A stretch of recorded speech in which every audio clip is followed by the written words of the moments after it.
नमस्कार, मैं गुप्तेश्वर पांडे बिहार से बोल रहा हूं। कल तक मैं डीजीपी था। कल मैंने शाम को वीआरएस ले लिया। आज मैं पूर्व डीजीपी बिहार हूं। आप जितने भी लोग जुड़े हुए हैं मेरे सोशल मीडिया से, जो मुझे सुन रहे हैं, सबको मैं प्रणाम करता हूं और सबका आशीर्वाद चाहता हूं। आज का दिन मेरे लिए बड़ा भावुक है। जिस फोर्स के साथ, जिस बल के साथ, जिस सेवा में मैं था, लगभग 34 वर्षों तक उसमें काम किया और लाखों सिपाहियों, हवलदार, सब इंस्पेक्टर, इंस्पेक्टर और पुलिस पंक्ति के जितने ऊपर से नीचे पदाधिकारी हैं, उनसे मेरा बहुत ही नज़दीक का संबंध रहा और उस पुलिस परिवार को छोड़ने की, उनसे बिछड़ने की जो पीड़ा है वो मेरे मन में है। और मैं तमाम अपने उन सिपाहियों को, बहादुर सिपाहियों को, हवलदार भाइयों को, उन तमाम पुलिस पदाधिकारियों को, थाना प्रभारी हों, इंस्पेक्टर हों, डीएसपी हों, एसपी हों, उसके ऊपर के जितने पदाधिकारी हों, मैं बहुत बहुत हृदय से आभार व्यक्त करता हूं, उनके प्रति अपनी कृतज्ञता व्यक्त करता हूं कि जहां जिस मिशन पर उनको लगाया, उन्होंने बहादुरी के साथ काम किया।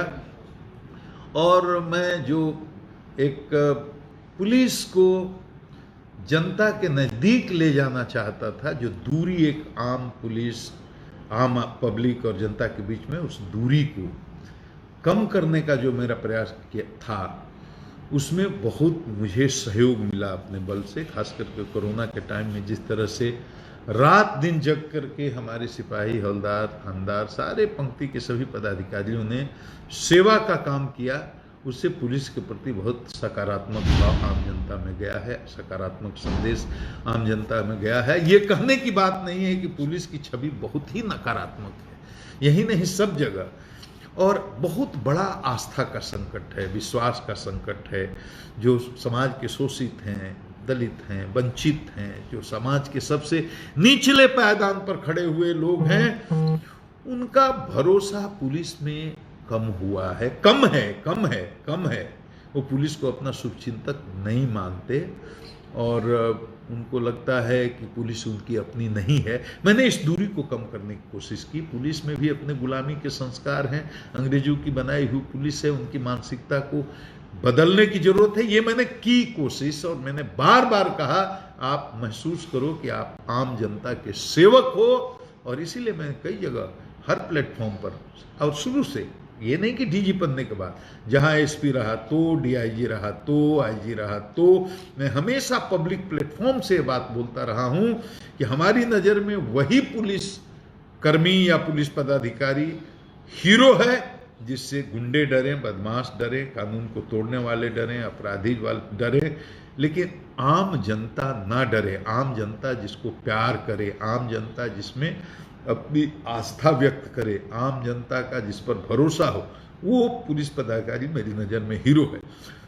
और ये मेरी शुरू से कोशिश रही है। डीजीपी जब बिहार का मैं बना तो मुझे पूरे बिहार स्तर पर काम करने का मौका मिला और इसी अपने तरीके से मैंने कम्युनिटी पुलिसिंग, जो मैं शुरू से करता आया था, वो मैंने किया और हमारे सभी लोगों ने, भाइयों ने सहयोग दिया। मैं उस पुलिस परिवार को छोड़ चुका हूं, लेकिन आत्मिक जुड़ाव अभी भी है। जो अच्छे काम करने वाले हैं, हर तरह के लोग हैं, कुछ गलत काम करने वाले भी लोग हैं, तो जो अच्छे काम करने वाले लोग हैं उनके प्रति मेरी संवेदना वैसी ही है और मेरा आत्मिक लगाव भी वैसा ही है। कभी भी संकट में, किसी भी स्थिति में, व्यक्तिगत या पारिवारिक, कोई भी जरूरत हो तो मैं हमेशा उनकी सेवा में रहूँगा। पुलिस मेंस एसोसिएशन के जितने पदाधिकारी हैं, सदस्य हैं, और पुलिस एसोसिएशन के जितने हमारे लोग हैं, अध्यक्ष से लेकर जितने भी लोग, सब भाइयों का इतना प्यार, इतना सम्मान मिला।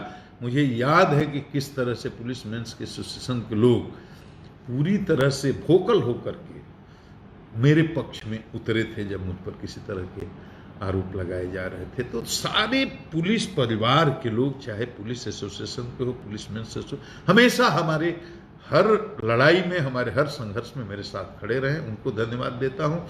और मैं, जो मेरी आलोचना कर रहे हैं, जो मुझे ट्रोल करने की कोशिश कर रहे हैं, मैं उनके प्रति कोई भी अन्यथा भाव नहीं रखता। मेरा उनके प्रति भी मेरे मन में बहुत सम्मान है। शायद वो मुझे नहीं जानते हैं, और जानते हैं तो बहुत कम जानते हैं। टोटलिटी में अगर जानते तो वो समझते कि मैं किस तरह का आदमी हूँ।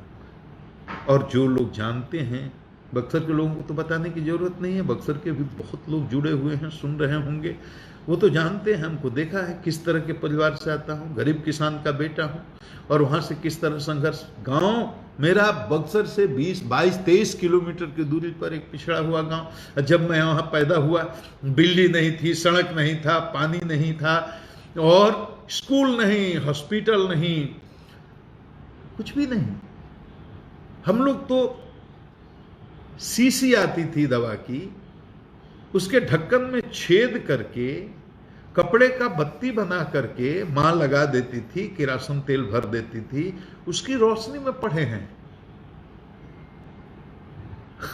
आश्चर्य होगा आज के नौजवानों को जान करके। स्कूल जाते थे हाफ पैंट, वो शॉर्ट्स नहीं जो आजकल फैशन वाला मिलता है, वो 2 रुपये 1.5 रुपये मीटर का कपड़ा जो गांव में बिकता था या पास के शहरों में बिकता था, उसका दर्जी ले आता था और वो नाड़ा बांधने वाला हाफ पैंट सी देता था, और बनियान पहन करके बिना जूता का बिना चप्पल का स्कूल जाते थे। हम ही केवल नहीं, हमारे साथ जितने लोग पढ़ते थे। स्कूल भी 7 साल के बाद, उम्र के बाद मैंने जाना शुरू किया, और गांव से 1-1.5 किलोमीटर 2 किलोमीटर दूर पैदल, सड़क भी नहीं थी, कोई auto rickshaw motor school bus, इसका तो कोई कॉन्सेप्ट ही नहीं था।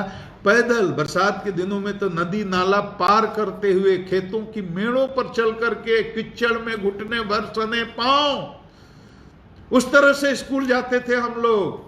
कुएं के पानी से पांव को धो करके फिर बैठते थे। और बैठने के लिए क्या था, स्कूल का मतलब क्या, एक फूस की झोपड़ी, एक बड़ा बरगद का पेड़ था, गुरुजी बैठते थे खटिया पर, हम लोग बैठते थे बोरा पर। बोरा मतलब रैग अपने साथ ले करके जाते थे, एक प्लास्टिक के झोरे में स्लेट पेंसिल ले करके जाते थे। ऐसे तो पढ़ाई लिखाई हुई। और 11 + 2 + 3 का वो सिस्टम था, 10 + 2 + 3 नहीं था। 11वीं क्लास को मैट्रिक बोला जाता था। तो बक्सर चले आए। बक्सर स्कूल में जब आए 8वीं के बाद, तो वहां स्कूल से 3 किलोमीटर दूर, मुझे आज भी याद है, एक कमरा 8 रुपये महीने पर ले करके, उस कमरे में कोई टॉयलेट अटैच नहीं। टॉयलेट करने के लिए सुबह शाम 2-3 किलोमीटर दूर जाना पड़ता था, लोटा में पानी लेकर के। सोचिए कि सुबह में 2.5-3 किलोमीटर जाना शौच के लिए, और शाम को भी जाना, उतनी ही दूरी तय करके आना, और फिर वहां से 3 किलोमीटर स्कूल जाना पैदल, और वहां से लौट करके आना, फिर अपने हाथ से खाना बनाना स्टोव पर किरासन भर के। माड़ भात चोखा, रोटी तो बनाने भी नहीं आता था, वही माड़ भात चोखा सुबह, वही माड़ भात चोखा शाम, कभी कभी दाल। दाल बनाने में तो इतनी परेशानी होती थी कि हम लोग बनाते ही नहीं थे। माड़ भात चोखा, नमक, हरी मिर्च, ये खा खा करके मैं जवान हुआ हूं। यही ऐसे मेरी जिंदगी कटी है। और पटना कॉलेज में कैसे है तो कहानी है। हमारा ही एक मित्र, जिसके पिताजी यहां पटना में सचिवालय में क्लर्क थे, वो पटना जानता था, आता था, जाता था, रहता था। वो हमको ले आकर के पटना कॉलेज में एडमिशन करवा दिया। उसके पहले मैं बक्सर के बाहर क्या दुनिया है मुझे कुछ नहीं पता था।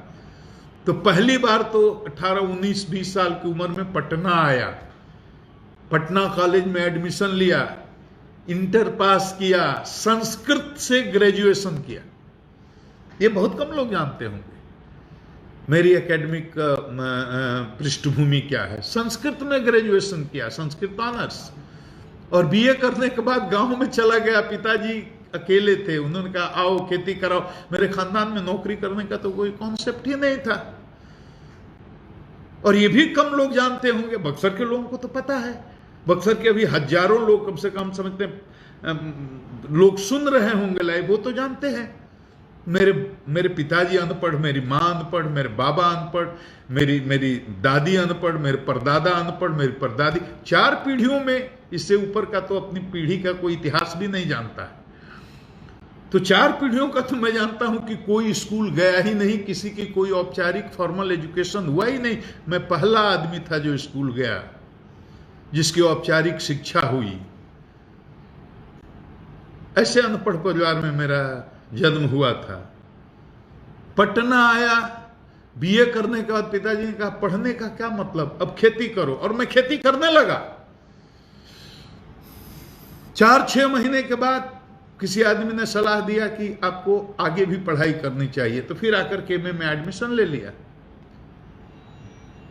और एमए में एडमिशन लिया तो किसी ने कहा कि नहीं सिविल सर्विस की भी तैयारी करनी चाहिए, तो सिविल सर्विस की तैयारी में भी लग गया। अब बीए पास करने तक मेरा ये अंडरस्टैंडिंग था कि मुझे नहीं मालूम था कि इस देश में कितने राज्य हैं, उनकी राजधानियां कहां हैं। ये मेरे जनरल नॉलेज का स्तर था। मैं सही सही बता रहा हूं। जब यूपीएससी की तैयारी में लगा, उसके बाद ये सब जानना जरूरी था, तो जाना, मेहनत किया। और 1 साल की मेहनत के बाद मेरा इंडियन रेवेन्यू सर्विस में हो गया। मैं ज्वाइन कर लिया, और ज्वाइन करने के बाद उसमें मेरा मन तो लगना नहीं था। मुझे तो मैथमेटिक्स और साइंस में कोई इंटरेस्ट नहीं था। तो 11वीं की परीक्षा में मैं तो स्कूल के इंटरनल एग्जामिनेशन में फेल हो गया था साइंस में। वो तो प्रिंसिपल साहब का धन्यवाद, अब दिवंगत हो चुके हैं, जिन्होंने मुझे ह्यूमैनिटीज से अपीयर होने की अनुमति दे दी, और मैं ह्यूमैनिटी से किसी तरह से मैट्रिक पास करके पटना कॉलेज में आकर के एडमिशन ले लिया। तो आईआरएस में भी वही हुआ, अकाउंटेंसी पढ़नी थी, बुक पढ़नी थी, तो पार्ट 1 की परीक्षा में ही फेल हो गया। मुझे लगा कि इसमें कोई गुजारा नहीं होने वाला है, मेरा ये काम मुझसे होने वाला नहीं है। यूपीएससी फिर दिया था, आईपीएस में हो गया, तो मैं आईपीएस में हो गया, और मुझे बिहार काडर भी मिल गया। और कोठारी कमीशन के चलते उस समय 5 चांसेस मिले। मैं चाहता था और कई बार दे सकता था, लेकिन मैं बिहार छोड़कर जाना नहीं चाहता था। कार्डर सिस्टम में कोई इस बात की गारंटी नहीं थी कि आईएएस हो जाने के बाद मुझे बिहार मिलेगा। मैंने कभी कोशिश ही नहीं की, बिहार हुआ, मैं संतुष्ट हो गया। और राज्य का बंटवारा भी जब हुआ, झारखंड अलग हुआ, तो वहाँ के माननीय मुख्यमंत्री थे उस समय श्री बाबूलाल मरांडी जी, जो अभी भी हैं, बहुत सभ्य और बहुत ही शालीन व्यक्ति हैं, नेता हैं, वो माननीय मुख्यमंत्री थे। उन्होंने मुझे व्यक्ति, वो सुनेंगे और कहीं ना कहीं से मेरा ये वीडियो उनको तक भी पहुंचेगा, उन्होंने मुझे बुलाकर कहा, मैं सीनियर एसपी पटना रांची था, कि आप झारखंड रह जाइए। और मैंने हाथ जोड़कर क्षमा मांगी कि मैं बिहार की सेवा करना चाहता हूँ। और उनकी इच्छा ना रहने के कारण भी, वहाँ रखने के कारण भी मैं वापस चला आया, मैं रुका नहीं, बिहार आ गया। इस तरह से मेरी बैकग्राउंड है। मेरे घर में तो कोई जज नहीं हुआ, कोई पॉलिटिशियन नहीं हुआ, कोई कलेक्टर क्या, कोई मास्टर ही नहीं हुआ।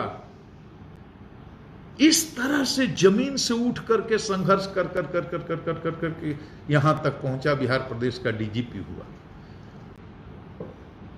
इस बात को, मेरी बैकग्राउंड को लोग जो समझेंगे वही मुझे जज कर सकते हैं।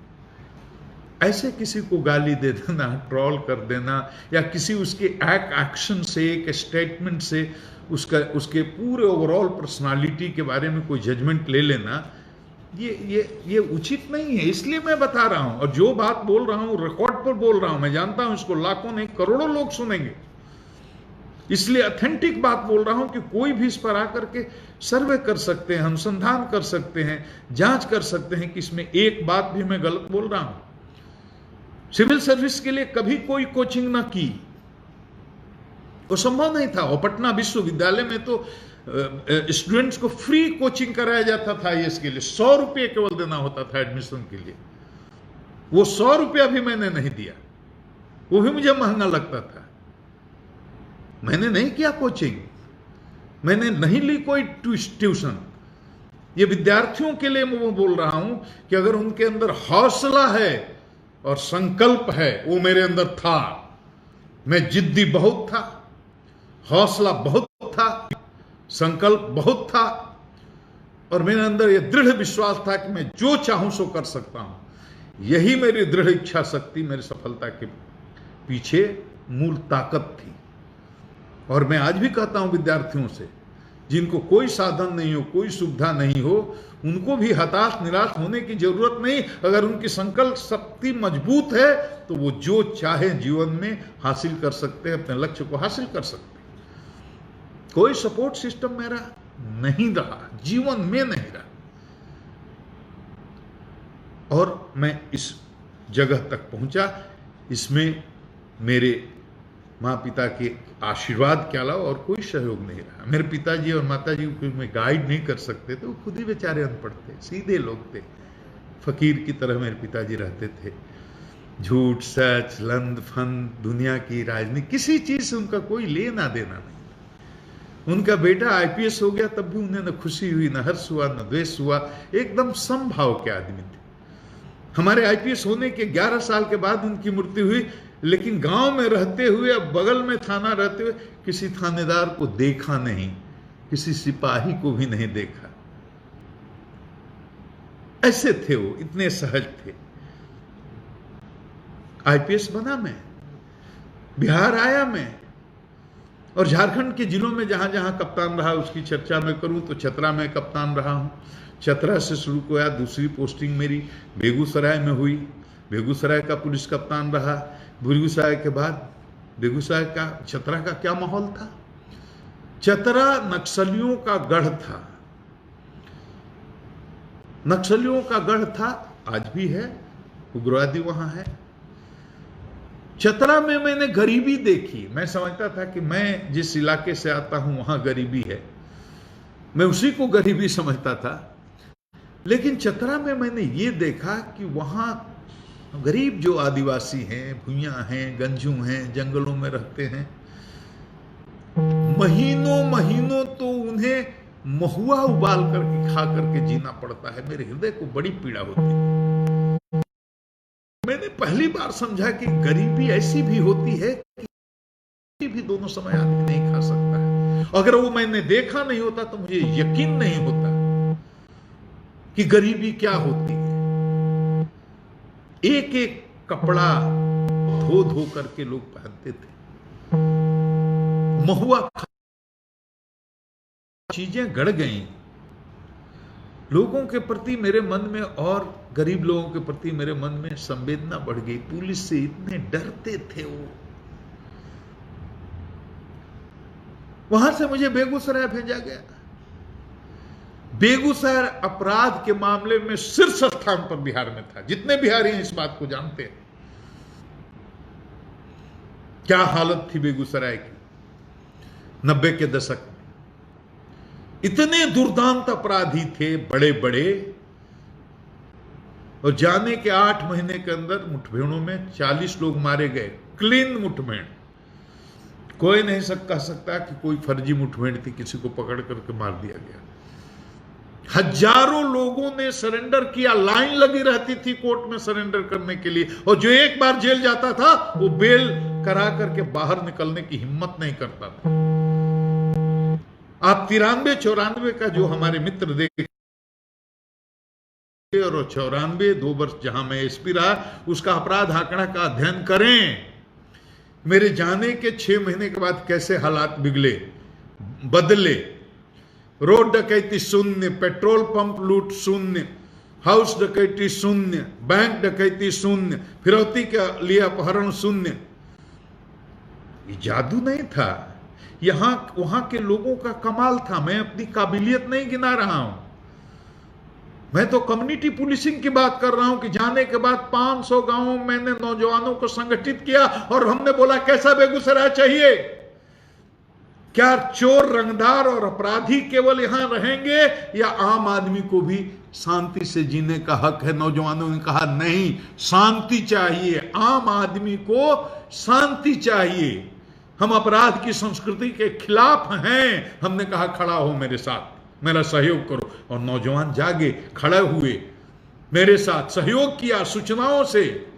उसका नतीजा हुआ कि 40 अपराधी मारे गए, हजारों ने सरेंडर किया, और अपराध का ग्राफ ड्रास्टिकली गिरा। आंकड़ा का अध्ययन करके आप देख सकते हैं।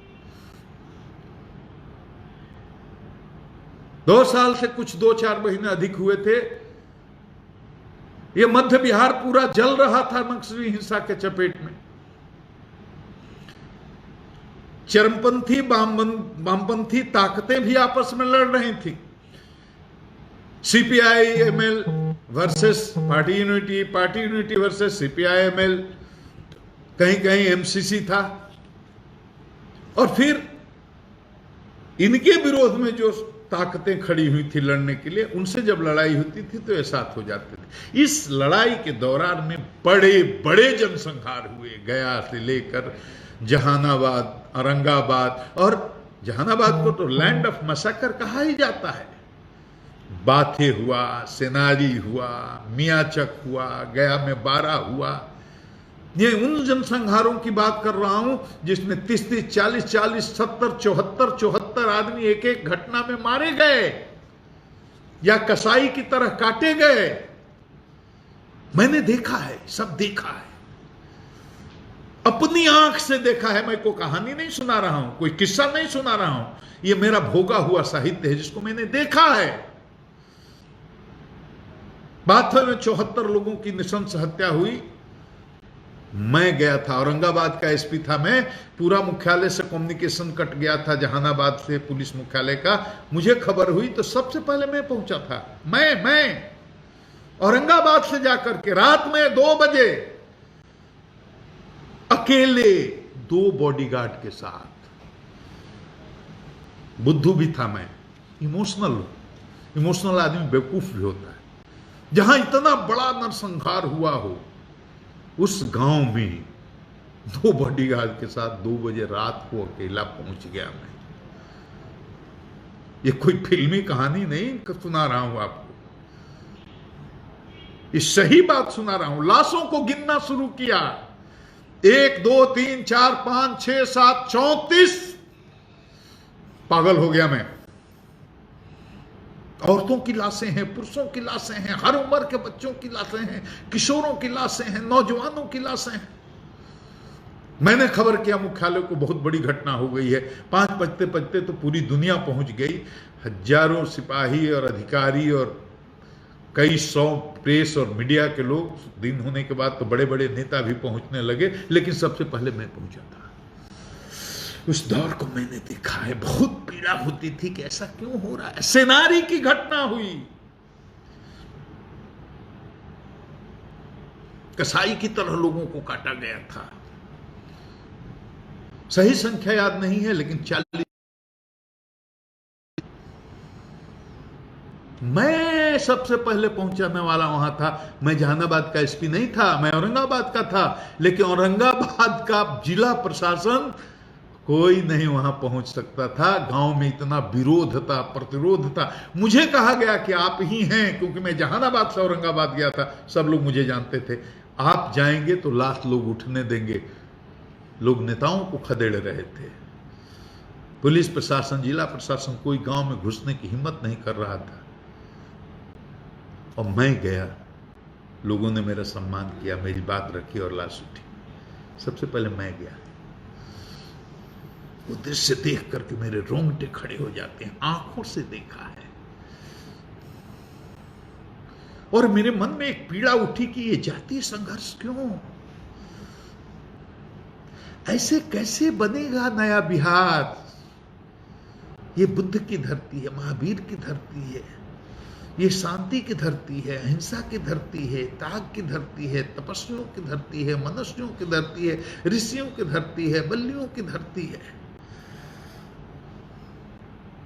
और ऐसे ऐसे 50 जनसंहार हुए होंगे। ये बड़े जनसंहारों की गिनती मैं आपको बता रहा हूं।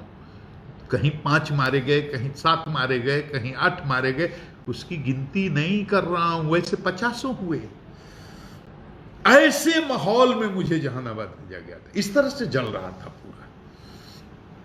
अय्यारा गांव जो आज अरवल जिला में पड़ता है, वो जहानाबाद का पार्ट था। एक बारात पार्टी पर 7 बजे शाम में हमला होता है, 13 लोग मारे जाते हैं। और मुझे उसी दिन औरंगाबाद से अकेला ट्रांसफर करके जहानाबाद, कहा जाता है 2 घंटे में पहुंचे जहानाबाद में।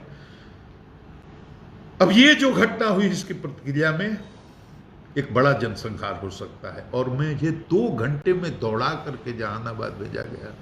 1 साल रहा, एक भी कोई जनसंहार नहीं हुई। गांव गांव में घूमता, दलितों के गांव में, शोषितों के गांव में, वंचितों के गांव में, सवर्णों के गांव में, दबंगों के गांव में, सबके चौपाल पर, सबके दरवाजे पर जाकर के हाथ जोड़ जोड़ करके पूरे जिले को गलबंद किया, हर गांव के लोगों को, हर जात के लोगों को। जहानाबाद से मुझे चुनाव लड़ना था क्या? बेगूसराय में 500-700 लोग गांवों में जाकर के शांति समिति नौजवान, वो अभी सक्रिय हैं हमारे लोग। बेगूसराय से उस समय हमको कोई चुनाव लड़ना था क्या? औरंगाबाद गया, 800 से अधिक गांव में मैंने, मुझे तो ठीक से गांव की संख्या याद नहीं है, लेकिन सदस्यों की संख्या 54,000 एक्टिव वर्कर्स बनाए शांति सह निगरानी समिति। कामेश्वर वैद्य जी हैं, उस समय वो 55 साल के रहे होंगे, अभी 24 साल पहले की बात बता रहा हूं, तो 75-80 के आसपास हो चुके हैं, अभी जिंदा है। 54,000 एक्टिव सदस्यों की सूची, रजिस्टर, नाम, पते, उनका फोटोग्राफ आज भी है, आप जा करके देख सकते हैं। औरंगाबाद से मुझे 23-24 साल पहले चुनाव लड़ना था। गांव गांव में जाकर के सभाएं करता था, एक एक गांव में, एक भी जनसंहार नहीं हुआ। जहां रहा हूं यही करते रहा। कम्युनिटी पुलिसिंग से मेरा इस तरह का रिश्ता रहा है, लोगों से जुड़ करके, क्यों मानता हूं पुलिस का काम है क्राइम कंट्रोल, विधि व्यवस्था का संधारण, और जब तक जनता का सहयोग नहीं होगा तब तक न अपराध नियंत्रण प्रभावकारी ढंग से होगा, न विधि व्यवस्था का संधारण। जब कभी बिहार में फसाद का माहौल हुआ, कहीं तनाव हुआ, कहीं भी किसी भी जिले में, चाहे वहां मैं एसपी रहा हूं या ना रहा हूं, मुझे ही सरकार क्यों उतारती है, भेजती थी।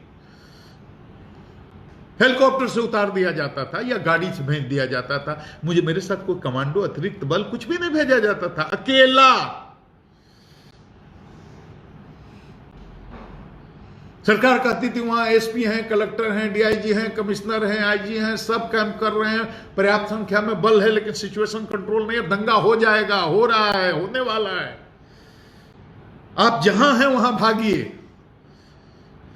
तब जब मैं मेन स्ट्रीम में नहीं था, मैं डीजीबीएमपी हूं या बीएमपी में पोस्टेड हूं या स्पेशल ब्रांच में कहीं और, कहीं का और, कहीं और, जो मेन स्ट्रीम की पुलिसिंग नहीं है वहां भी, फिर भी मुझे भेजा जाता।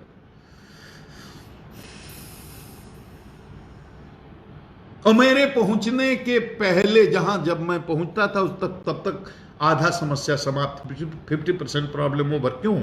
ये मेरा कोई जादू थोड़े ही है, मैं अपनी कोई काबिलियत नहीं बता रहा हूं, ये पब्लिक कनेक्टिविटी है। हर जिले के हजारों लोगों के मोबाइल के नंबर मेरे पास सेव हैं, हिंदू के भी, मुसलमान के भी, हर जाति, हर कौम के। मैं जाने के पहले यहां से फोन से सबसे संपर्क करने लगता था, और कम से कम 100 इधर के 100 उधर के, दोनों पक्षों लोगों से बात करके उनको काम में लगा देता था। मेरी इज्जत की बात है, सरकार की साख की बात है, बचाइए इसको। और सब लोग लग जाते थे जब तक मैं पहुंचता था, और हजारों बार ऐसा हुआ है। विधि व्यवस्था की समस्या मेरे सामने, और किसी भी जो भी पुलिस अफसर हैं, 34 साल लंबा टाइम होता है। अधिकांश समय मैं जिलों में रहा हूं, सरकारें आई हैं, सरकारें गई हैं, लेकिन मैं शुरू से अंत तक, जब तक एसपी रहा, जिले में रहा, अपवाद को छोड़कर। डीआईजी जब तक रहा, रेंज में रहा, आईजी जब तक रहा, जोन में रहा, हर जगह। तो इतनी लंबी सेवा अवधि में हजारों ऐसे अवसर आए विधि व्यवस्था की, जहां गंभीर समस्या हो सकती थी, गोली चल सकती थी, लाशें गिर सकती थी। एक बार भी मैं कभी, मुझे याद नहीं कि 34 साल में एक बार भी मैं असफल हुआ। आपका आशीर्वाद, जनता का आशीर्वाद, जहां गया प्रॉब्लम समाप्त। ये कम्युनिटी पुलिसिंग का कमाल है, हर जगह।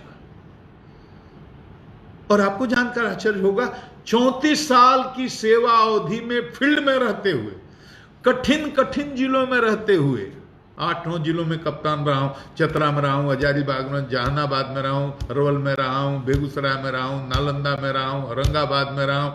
मैंने जीवन में कभी भी गोली चार तो छोड़ दिए, लाठी भी चलाने का आदेश नहीं दिया है पब्लिक पर। और एक बात बताऊं तो आपको शायद विश्वास न हो, 34 साल की इस नौकरी में एक भी शोषित, दलित, वंचित, गरीब, अकलियत, चाहे कोई भी आम जनता, जो निर्दोष जनता को मैंने तमाचा तो लगाने कोई सवाल ही नहीं है, मैंने उखड़े भाषा में संबोधित भी नहीं किया है, आदर से बुलाया है। मेरे यहां मिलने का कोई समय नहीं रहा, 24 घंटे जिसको जरूरत है, जिसके पास पैसा नहीं, जिसके पास पैर भी नहीं, जिसके पास कोई रेफरेंस नहीं, कभी भी किसी समय आफत की स्थिति में मेरा दरवाजा खटखटा सकता है। ये मैं कोई भाषण नहीं दे रहा हूं। जहां जहां एसपी रहा हूं वहां वहां जाकर पूछ लीजिए, चाहे वो औरंगाबाद, चाहे वो जहानाबाद, चाहे वो अरवल, चाहे वो नालंदा, चाहे वो बेगूसराय हो। अब तो इतने ही जिले बचे बिहार में जहां मैं एसपी रहा हूं, झारखंड का नाम छोड़ दे रहा हूं। जीवन भर जनता के लिए, खासकर उनके लिए जो समाज के सबसे निचले पायदान पर है।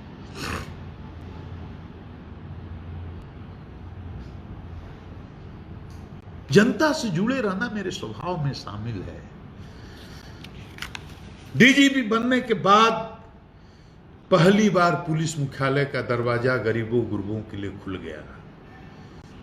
कोरोना शुरू में तो 2-3 महीने बहुत डिस्टर्ब की, लेकिन एक बड़ा सा हॉल नीचे खोल दिया गया कि कोई भी रिक्शा वाला, ठेला वाला, जूता सीने वाला, गरीब हो, अमीर हो, कोई भी व्यक्ति, किसी जात का, किसी मजहब का, किसी धर्म का, सीधा बिना पैरवी के, बिना रेफरेंस के डीजी के दरवाजे पर ऑफिस में आ सकता है। सम्मान से उसको बैठाया जाए। एक भी आदमी नहीं कह सकता है कि डीजी साहब के यहां जनता दरबार में गए, हमको भगा दिया गया, हमारी बात नहीं सुनी गई। यह कह सकता है कि हमारा काम नहीं हो पाया, यह नहीं कह सकता कि भगा दिया गया। कोरोना में जबकि मिलना मना है, उसमें भी 150 आदमी आ जाते थे। कल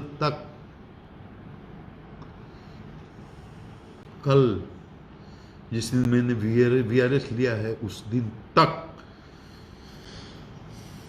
एक एक आदमी की बात को सुनना, और 2-3 आईपीएस अधिकारी मेरे साथ बैठते थे, संबंधित एसपी से फोन से बात करना, पूरा उनके आवेदन को कंप्यूटर पर चढ़ाना, फिर वहां एसपी की कार्रवाई की मॉनिटरिंग वीकली करना, इस तरह से काम। इसमें कोई राजनीति है क्या? काम करने का मेरा तरीका। गरीब का बेटा हूं ना, किसान का बेटा हूं, मैं कोई कलेक्टर का, कमिश्नर का, जज का, मंत्री का मैं बेटा नहीं हूं। मैं गरीब के दर्द को जानता हूं। किस तरह से थाना पर एक शोषित दलित गरीब का बच्चा जाता है और उसके साथ किस तरह का सलूक होता है, मैं नहीं जानता हूं क्या? मेरे घर में सेंधमारी हुई थी, मैं 12 साल 10 साल का लड़का था, गांव में रहता था, और इटाढ़ी थाना जो मेरा लोकल थाना है, एक दरोगा जी आए थे, मेरे घर में चोरी और मेरे अनपढ़ मां बाप के साथ बदसलूकी मैंने देखा है खुद। ये भोगा हुआ साहित्य बता रहा हूं। इस तरह की, और मुझे जानकर ये बहुत ताज्जुब हुआ कि उसके बाद एफआईआर नहीं हुआ। ऐसी बहुत कहानियां हैं, मैं सुना सकता हूं, लेकिन आपका भी समय कीमती है, मैं आपको बोर भी नहीं करना चाहता, इसलिए मैं काम की बात, मैं कहां से आता हूं इसको देखिए। वो लोग जो मुझे गालियां दे रहे हैं वो देखें, उनको तो फख्र होना चाहिए कि एक गरीब किसान का बेटा जो इस बैकग्राउंड से आता है, वो अपने संघर्ष के बल पर, अपनी ईमानदारी के बल पर और निष्पक्षता के बल पर, 34 साल की सर्विस में जितने भी बिहार में विधानसभा के चुनाव हो, लोकसभा के चुनाव हो, सब हमने कराए हैं किसी न किसी कैपेसिटी में। कहीं एसपी रहा हूं, कहीं डीआईजी रहा हूं, कहीं आईजी रहा हूं, लेकिन मैं ये बोल रहा हूं पब्लिकली, करोड़ों तक मेरी बात जाएगी, आज तक किसी भी दल के, किसी भी स्तर के नेता ने कार्यकर्ता ने, चाहे गांव का स्तर का हो, पंचायत का स्तर का हो, प्रखंड का स्तर का हो, जिला का स्तर का हो, या राज्य का स्तर का हो, या राष्ट्र का स्तर का हो, कभी मेरी निष्पक्षता और मेरी ईमानदारी पर प्रश्न नहीं उठा कि मैंने किसी एक पार्टी को मदद किया, मदद पहुंचाने की कोशिश की, किसी एक आदमी को नुकसान पहुंचाया या पहुंचाने कुछ एक भी आदमी। आप कर सकते हैं, किसी ने पूरी सेवा अवधि में नहीं। कौन ऐसे, आप सोचिए तो जरा, किसी भी दल के कोई भी जनप्रतिनिधि नहीं है, विधायक हो, एमएलसी हो, एमपी हो, किसी भी दल के मुखिया हो, सरपंच हो, ब्लॉक के कोई भी जनप्रतिनिधि नहीं कह सकता है हम गए और डीजी साहब ने सम्मान नहीं दिया, इज्जत से बात नहीं की, हमारी बात नहीं सुनी। एसपी रहा हूं तब, डीआईजी रहा हूं तब, आईजी रहा हूं तब, और डीजीपी था तब, कल तक। अब हम भगवान तो है नहीं, दोष हम में भी है, हो सकते हैं। मैं भगवान, मैं खुदा हूं, कहां मैं क्लेम करता हूं कि मैं खुदा हूं, मुझे में कोई दोष नहीं है। लेकिन मैं चोर नहीं हूं, मैं चोर नहीं, मैं चरित्रहीन नहीं, मैं पक्षपाती नहीं, निष्पक्ष हूं। और यह बात वही बोल सकता है जिसके अंदर नैतिक बल हो। इतनी खुली चुनौती वही दे सकता है जिसके अंदर नैतिक बल हो, मॉरल फोर्स हो। मैंने किसी का कभी कोई नुकसान नहीं किया, अपने शत्रु के बारे में बुरा नहीं सोचा। परेशानियां बहुत उठानी पड़ी हैं और दुश्मन भी बहुत है। अब कोई मेरी पॉपुलैरिटी से, मैं कहता हूं बिहार की जनता को, इतना प्यार मत करो कि कुछ लोग जलने लगे, जल करके मर जाएं। अब मेरी लोकप्रियता से किसी को जलन हो, या किसी के स्वभाव में ही ईर्ष्या हो, या राजनीतिक कारण से कोई मुझे अपने परसेप्शन के अनुसार मुझको अपना दुश्मन मान करके कोई टिप्पणी करता हो, तो उसको मुझे क्या टिप्पणी करनी है। लेकिन मैं तो बिल्कुल खुले दिमाग का सरल आदमी हूं और हृदय से बोलता हूं। मैं जो भी बोलता हूं उसमें कोई पॉलिटिक्स नहीं होती, कोई राजनीति नहीं होती। मैं हृदय से बोलता हूं, इमोशनल आदमी हूं। बोलने में हो सकता है कहीं ज्यादा बोल जाऊं, लेकिन भाव, इंटेंशन मेरा गलत नहीं होता। बहुत सारे लोग मेरे वीआरएस लेने के पहले से इस तरह का बयान दे रहे हैं जैसे मुझे राजनेता समझते हैं। मजबूर कर दिया मेरे को वीआरएस लेने के लिए, कोई इरादा नहीं था। कोई बिहार के बाहर से बोलता है, और यहां भी लोग हैं। 1 महीने से क्या हो रहा है? 1 महीने से हमको सोने नहीं दिया। 500 से 1000 कॉल्स, हमको 5200-5400 व्हाट्सएप पर मैसेजेज आते हैं। कोई आदमी देख सकता है, बताओ। और 1000 कॉल आएगा तो कोई आदमी बात कर सकता है। 30-30 सेकेंड भी बात करना संभव है क्या? कैसे करेगा? कैसे करेगा? आज इस्तीफा दे रहे हैं, कल इस्तीफा दे रहे हैं, आज दे देंगे, कल दे देंगे, चुनाव लड़ जाएंगे, चुनाव लड़ेंगे। 1 महीना तो एक भाई, 1 महीना पहले ने तो एक भाई ने पोर्टल पर चला दिया, इस्तीफा दे दिया। तो मैंने लिखा कि भाई इस पत्रकारिता को आप क्या कहिएगा। लेकिन रोज पोर्टल में कहीं ना कहीं से, और अच्छे अच्छे लोग भी, बड़े बड़े पत्रकार भी फोन करके कब दे रहे हैं, कब राजनीति ज्वाइन कर रहे हैं। और इतना हंगामा मचा दिया कि पूरा पब्लिक परसेप्शन ऐसे हो गया जैसे मैं राजनीति में जाने वाला हूं और मैं इस्तीफा आज या कल देने वाला हूं। और उसको लेकर के राजनीतिक लोगों को भी चिंता होने लगी, और राजनीति से प्रेरित कमेंट्स भी आए। अभी बिहार में चुनाव का माहौल है, किसी दिन आचार संहिता लागू होगी, आज भी हो सकती है, कल तो हो नहीं जानी चाहिए, परसों तक नहीं हो जानी चाहिए, ऐसा अनुमान है। काम तो मुझे बिहार सरकार का अधीन अब करना नहीं है। आचार संहिता लग जाती तो वो तो करना है भारत के चुनाव आयोग के अधीन। इस तरह का आप न्यूज चलाएंगे, इस तरह का आप पोर्टल करेंगे, पोर्टल पर न्यूज चलाएंगे और इस तरह का माहौल आप बना देंगे, तो भारत का निर्वाचन आयोग भी मेरी निष्पक्षता पर डाउट करने लगेगा। आप ऐसे करते हैं जैसे हम किसी सरकार के लिए काम कर रहे हैं, किसी पार्टी के लिए, दल आज तक नहीं किया। जो 34 साल तक नहीं किया, उसका कैरेक्टर ही नहीं है। उसको कैरियर के लास्ट 3-4 महीने में वो चाहेगा कि हम कलंक लग जाए, दाग लग जाए। मुझे पता है मेरे खिलाफ शिकायतें भी होने लगी। इतना विवाद में रह करके मैं कैसे चुनाव संपन्न करूं? मेरा हर सही और निष्पक्ष कदम भी शक की नजर से देखा जाता है।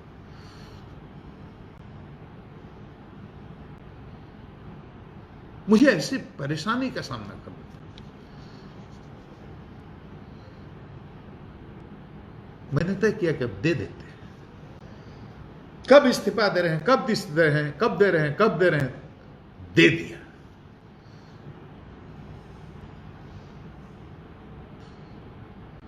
अब चुनाव लड़ेंगे, चुनाव लड़ेंगे।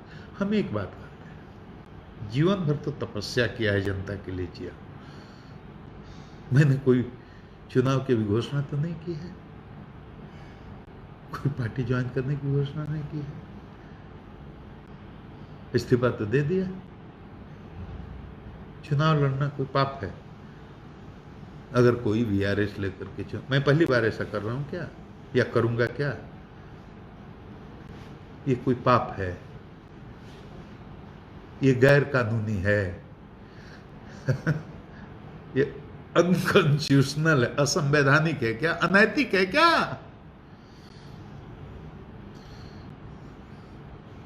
हत्या करने वाले, अपहरण करने वाले, अगर घोर 50 मुकदमे के जिन पर एफआईआर, अगर ऐसे व्यक्ति चुनाव लड़ सकते हैं, मैंने कौन सा ऐसा अपराध कर दिया? मैंने कौन सा ऐसा अपराध? एक गरीब किसान का बेटा नहीं लड़ सकता क्या चुनाव, जिसका 34 साल का की सेवा बेदाग रही है, कैरियर, वो नहीं कर सकता है क्या? इसमें कोई पाप है अगर मैं लड़ना चाहूं तो भी? क्या बात है, मुझे समझ। कुछ लोग सुशांत के केस से इसको जोड़ ले, ओ ये इसलिए इतना बोल रहे थे। देखिए कुछ महान महान लोग ट्वीट कर रहे हैं और बयान दे रहे हैं, ये इसलिए इतना बोल रहे थे कि इनको तो चुनाव लड़ना था। अरे बिहार में जो लोग हमको जानते, बिहार के बाहर वाले बोले तो बात, मुझे चुनाव लड़ने के लिए उतना बोलने की जरूरत नहीं थी। बिहार के लोग मुझे बहुत प्यार करते हैं, क्योंकि मैं कभी डीजीपी जैसा रहा नहीं। मैं तो सबके भाई बनकर, बेटा बनकर, उनका सेवक बनकर, मैं तो जनता का डीजीपी हूं। वो आ करके देखे तब ना।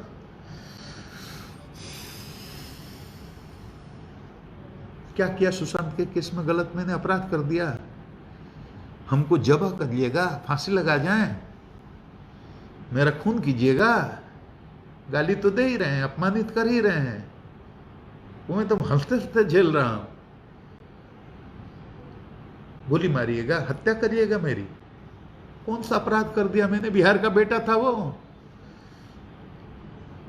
पूरे देश की शान था वो, और जिस तरह से उसकी मौत हुई है रहस्यमय ढंग से, और जितना उसमें ड्रामा हुआ है, मैंने अपने यही ना अपराध किया कि 14 जून को सुशांत की मौत हुई और 21 जून को सब खत्म,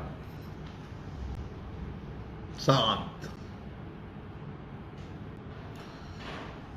मैंने एफआईआर करा दिया। उसका 74 साल बूढ़ा बीमार लाचार बाप अगर आकर के कहता है कि हमको शक है कि इस बेटे की मौत जो हुई है मेरी, उसमें कोई न कोई ये लोग किसी न किसी तरह से जिम्मेदार हैं, इसमें क्रिमिनल ब्रीच ऑफ ट्रस्ट है, मिस एप्रोप्रिएशन ऑफ प्रॉपर्टी है, इसमें मनी ट्रेल है,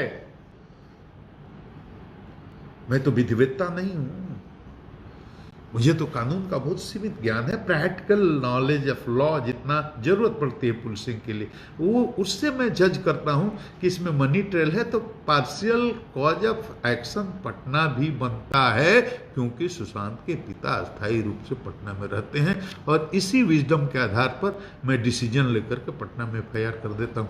पाप कर दिया, गुनाह कर दिया, गैर कानूनी काम किया क्या? अब इस पर बहस मत कीजिए। माननीय सर्वोच्च न्यायालय कह दिया कि नहीं ठीक किया, इसमें कोई गैर कानून नहीं है, इस पर क्यों बहस करते हो? 1 महीना तो टीवी पर डिबेट चला, बड़े बड़े विद्वता बैठे ना, नहीं होना चाहिए, नहीं होना चाहिए, नहीं होना चाहिए। माननीय सुप्रीम कोर्ट ने कहा इसमें कुछ भी गलत नहीं। अधिकारियों की टीम भेज दी मुंबई जांच करने के लिए, गैर कानूनी काम किया क्या? माननीय सर्वोच्च न्यायालय तुमने कहा कि गैर कानूनी काम किया, उसको किस तरह से आपने बेइज्जत किया। आप देख लीजिए, धक्के दे करके क्या क्या कर रहे हैं, टेम्पो में घूम रहे हैं अधिकारी, उनके साथ जो बदसलूकी कर रहे हैं। बेटर कोऑर्डिनेशन के लिए एक IPS अफसर को भेजा तो रात में 11, साढ़े 11, 12 बजे मध्य रात्रि को जा करके चोर की तरह उसके हाथ पर टप्पा मार करके उसको कहते हैं कि अब कहीं जा नहीं सकते, कहीं आ नहीं सकते, किसी को बुला नहीं सकते, कोई केस का इन्वेस्टिगेशन नहीं कर सकते, किसी का स्टेटमेंट नहीं ले सकते। ऐसे किया जाता है क्या? अरे उसको 2 लाइन का नोटिस दे देते कि आप क्वारंटीन हो गए, कहीं निकलिएगा नहीं। नहीं निकलता वो जानता है कि क्वारंटीन कर दिया, निकलेंगे मुकदमा हो जाएगा, हमको जेल डाल देंगे। पढ़ा लिखा आदमी है ना, IPS अफसर है। विनय तिवारी पटना का सिटी SP। अरे सिपाही को भी ऐसे बेइज्जत नहीं करते। आपने एक IPS अफसर को इस तरह से बेइज्जत कर दिया, पूरे देश में क्या मैसेज गया? ऑनरेबल सुप्रीम कोर्ट को कहना पड़ा गलत है, ये नहीं करिए, नहीं करना चाहिए।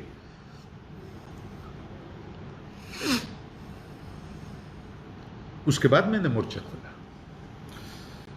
जिस दिन यहां सुशांत के मौत की खबर आई उस दिन पहली बार सबसे पहले मैं गया सुशांत के फादर से मिलने। उस दिन उसमें कोई राजनीति थी क्या? मुझे भी मालूम था, दुनिया को किसी को मालूम था क्या कि सुशांत की मौत के पीछे इतनी बड़ी मिस्ट्री हो सकती है? कुछ नहीं, हम भी यही जानते थे, सुसाइड कर, संवेदना प्रकट करने गया था। उसने पुलिस कमिश्नर मुंबई को मैंने फोन लगाया, क्यों नहीं फोन उठाया? अच्छा, नंबर नहीं पता होगा, ठीक है। मैसेज दिया कि मैं DGP गुप्तेश्वर पांडे बात करना चाहता हूं सुशांत की मौत के बारे में। क्यों नहीं रिस्पॉन्ड किया? ये जनरल कटसी नहीं है, DGP हूं ना। 1 महीने तक कोई जवाब नहीं। क्वारंटीन किया गया विनय पांडे तिवारी को। उसी में DG साहब को फोन लगा रहा हूं, मैसेज दे रहा हूं कि जो हो रहा है गलत हो रहा है, आप हस्तक्षेप कीजिए। और क्या उपाय था? अपने अपर मुख्य सचिव गृह से कह रहा हूं कि आप अपने काउंटर पार्ट से महाराष्ट्र में बात कीजिए। ये लगा रहे हैं फोन, वहां के अपर मुख्य गृह सचिव फोन नहीं उठा रहे हैं, मैसेज का रिस्पॉन्ड नहीं कर रहे हैं, बातचीत एकदम बंद। उपाय क्या था मेरे पास? कम्युनिकेशन चैनल को किसने तोड़ दिया, खत्म कर दिया, ब्रेक कर दिया। अरे हमारा अफसर वहां क्वारंटीन है, 4 अफसर हमारे और फंसे हुए हैं, और उसको क्वारंटीन करके ठप्पा लगा कर आप हाउस अरेस्ट किए हुए हैं, बात कर रहे हैं ना, आप रिस्पॉन्स कर रहे हैं मैसेज का, हम चुप लगा के बैठ जाएं? हमको रिएक्ट करना था। उस दिन से मैं अग्रेसिव हुआ हूं। उसके पहले मैंने मुंबई पुलिस को हमेशा डिफेंड किया। हमारे 4 अधिकारियों को अपमानित किया गया, धक्का दिया गया, तब भी मैंने कहा कि नहीं, ऐसा कुछ नहीं हुआ है। लेकिन सोशल मीडिया पर सब लोगों ने देखा किस तरह उनको पुश किया जा रहा है।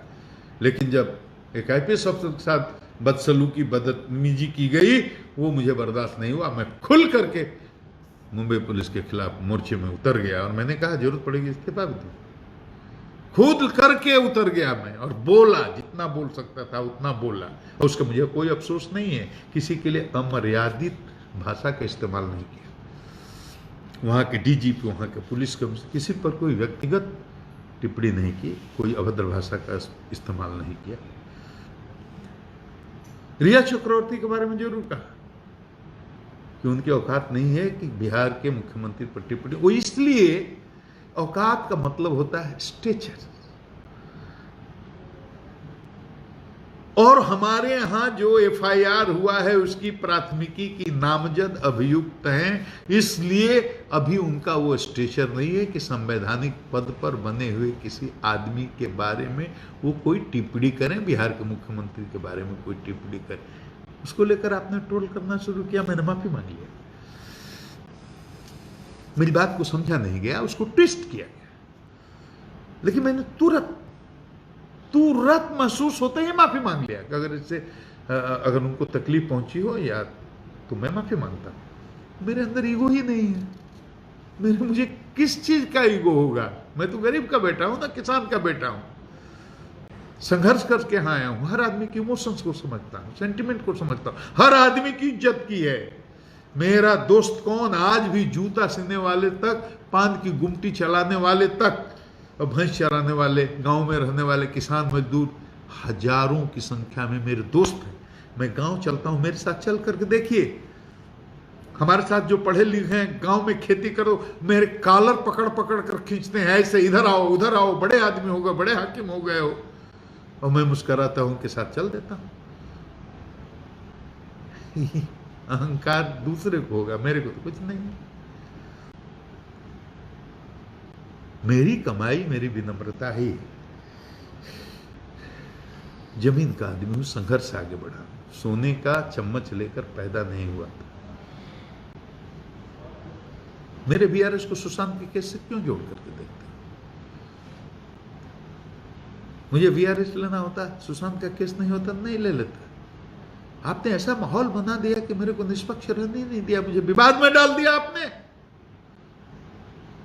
और बिहार में चुनाव है, चुनाव का माहौल है,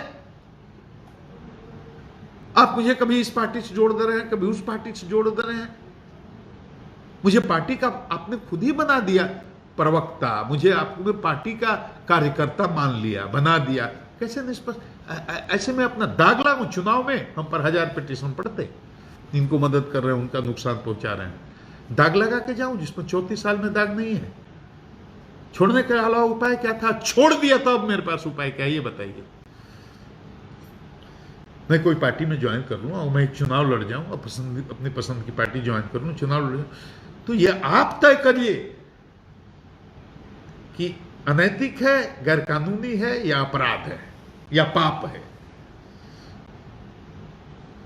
आप क्या चाहते हैं? मैं मर जाऊं, हार जाऊं, थक जाऊं, आपके गाली देने से डर जाऊं, चूहे की बिल में घुस जाऊं, आपके ट्रोल करने के डर से? और उन करोड़ों लोगों का क्या होगा जो मुझसे इमोशनली जुड़े हैं, जो इस गरीब किसान के बेटे को प्यार करते हैं, जो मेरी ताकत है? उनके सेंटिमेंट को हमको नहीं देखना चाहिए। अरे हताशा और फ्रस्ट्रेशन में मैं डर करके बैठने वाला थोड़ी आदमी हूं। मैं जनता की सेवा में रहा हूं और जनता की सेवा में रहूंगा। और सुन लीजिए,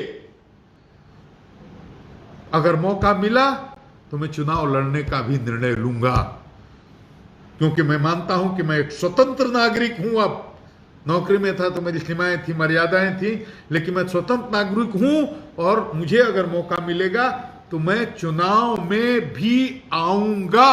और इसलिए आऊंगा, पैसा कमाना रहता तो डीजीपी रहते हुए चोरी करके पैसा कमाना है हमको, और नाम और शोहरत की जरूरत है कि राजनीति में जाने से मुझे अच्छा नाम और शोहरत मिले? नहीं, सेवा का बहुत बड़ा प्लेटफॉर्म मैं मानता हूं राजनीति को। और मैं आ गया तो मैं बता दूंगा कि सेवक को कैसा होना चाहिए। गरीब, शोषित, दलित, वंचित, बड़े, अमीर, हर जात, हर वर्ग के लोगों विश्वास को कैसे जीता जाता है, ये प्रयोग तो मैंने 34 साल की है, गरीबों का दिल जीत करके। मैं ये दिखाऊंगा और पूरी दुनिया आकर के देखेगी कि सेवक क्या होता है। मेरा मनोबल गिराने की कोशिश कर रहे हैं, मुझे डिमोरलाइज करने की कोशिश कर रहे हैं कि सुशांत का केस के पीछे राजनीति, कोई राजनीति नहीं थी। अरे आप सोचिए, सुशांत आपका बेटा होता तो क्या करते आप? मैंने माना कि वो मेरा बेटा है, इसीलिए इतना बोला। आपका बेटा अगर ऐसे झूल जाए मौत हो जाए उसकी, आपको कैसा लगेगा?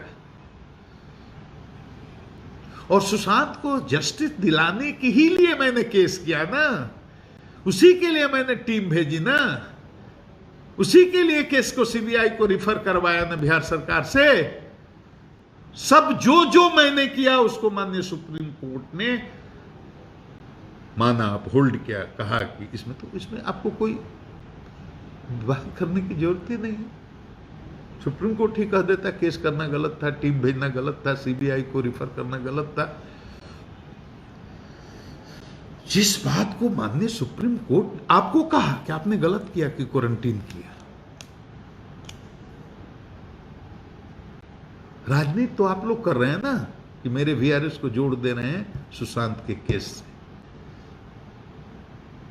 आपको पता नहीं है बिहार की जनता मुझे कितना प्यार करती है। 2, 4, 100, 50, 1000, 500 तो इतनी बड़ी आबादी है, तो गाली देने वाले यहां भी रहेंगे, वहां भी रहेंगे। मैंने 60 साल की उम्र में और 34 साल की सेवा में एक भी गलत काम नहीं, किसी का दिल नहीं दुखाया। गरीब से गरीब, कमजोर से कमजोर आदमी को अपने पास आने से रोका नहीं है, उसके दरवाजे तक भी गया। एक महादलित की बच्ची को मैंने कन्यादान दिया आज से 8 साल पहले अपने घर में। मैंने और मेरी पत्नी ने बेटी की शादी की अपने घर में, माणो मंडप बना करके अपने घर में। ब्राह्मण हूं मैं, ब्राह्मण के घर में मंडप डाल करके महादलित की बच्ची को कन्यादान दिया, गरीब बच्ची को। उसके बाप का नाम है रामनाथ राम, जिला बक्सर, मेरे ही गांव के बगल का है। पड़ताल करिए, जांच कीजिए, शोध कीजिए कि मुझे बोल रहा हूं गलत बोल रहा हूं सही बोल रहा हूं। वो भाई आदमी जिंदा है, बच्ची भी है, उसके बाप भी हैं, उसकी मां भी है। मेरे घर में मंडप बना और हम लोगों ने उसकी शादी की। उस समय कौन चुनाव था और कौन राजनीति थी। बाढ़ में एसपी था, 10 साल तक एक दलित बच्चे ने मुझे खाना बना कर खिलाया, बेटी की तरह रखा उसको। बाद में उसकी नौकरी कहीं लग गई, चला गया। 30 साल पहले कौन चुनाव लड़ना था, कौन राजनीति थी। मेरा स्वभाव है, आप बात समझिए, समझने की कोशिश कीजिए। गरीबों के बीच से आया हूं,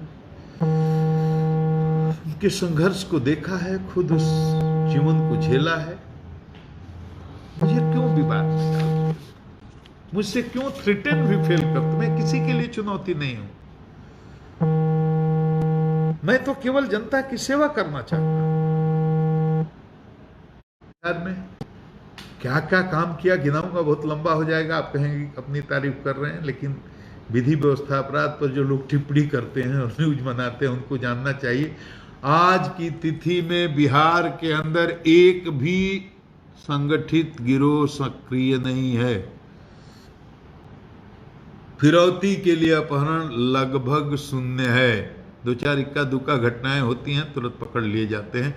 कोई बड़ा गिरोह सक्रिय नहीं है। फिरौती की अपहरण की घटनाएं तो बिहार में बहुत आम थी।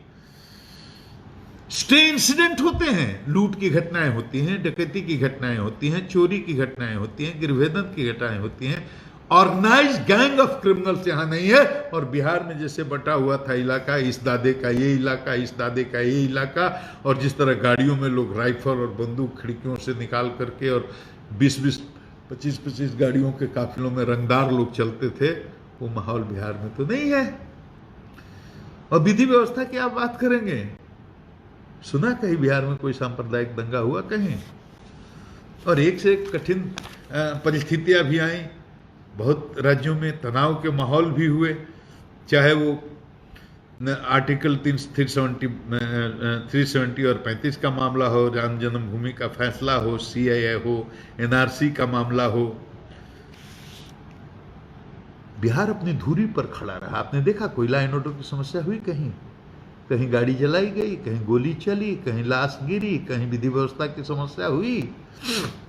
सारे बिहारी इस मामले में धन्यवाद के पात्र हैं पूरी बिहार की 12 करोड़ जनता, जिसने बिहार में पूरी तरह से हर स्थिति परिस्थिति में शांति बनाए रखा।